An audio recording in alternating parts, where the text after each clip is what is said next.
नमस्कार, आप देख रहे हैं न्यूज प्लस 21। मैं हूं आपके साथ ललिता चक्रधारी। अमरनाथ गुफा के पास शुक्रवार शाम करीब 5:30 बजे बादल फट गए हैं। इससे कैंप के बीच से अचानक सैलाब आ गया। आपदा के दौरान गुफा के पास 10 से 15 हजार श्रद्धालु मौजूद थे। कई लोग टेंट के साथ बह गए। इनमें से अब तक 15 लोगों की मौत हो चुकी है।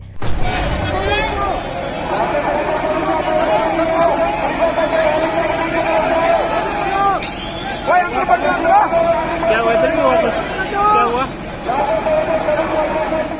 वहीं प्रभावित क्षेत्रों में अभी भी 35 से 40 श्रद्धालुओं के फंसे होने की खबर है। वहीं चश्मदीदों के मुताबिक अमरनाथ की गुफा के दाहिने तरफ से पानी का भयानक बहाव आया और पलक झपकते ही सब कुछ तबाह हो गया। जहां कुछ देर पहले टेंट था, लंगर था, वहीं कुछ सेकंड के बाद ही मलबा था और कीचड़ की एक नदी बह रही थी। 2 लंगर हाउस तो इस सैलाब में पूरी तरह बह गए। इसके अलावा पानी के तेज बहाव से श्रद्धालुओं के 15 से 20 कैंप को भी अपनी चपेट में ले लिया है।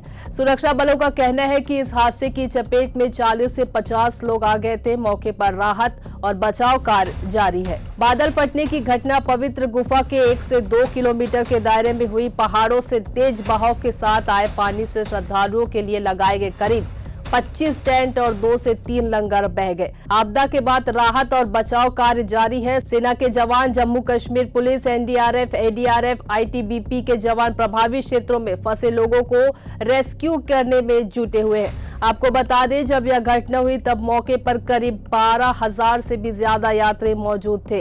अमरनाथ गुफा में करीब 2 किलोमीटर दूर यह घटना हुई। जी हाँ, बता दें आपको, अमरनाथ की गुफा के नीचे शाम 5:30 बजे के करीब बादल फटा। यहीं पे मौके पर एनडीआरएफ, एसडीआरएफ और तमाम संबंधित एजेंसियां राहत और बचाव कार्य में जुटी हुई है। इस घटना के बाद अमरनाथ यात्रा को रोक दिया गया है।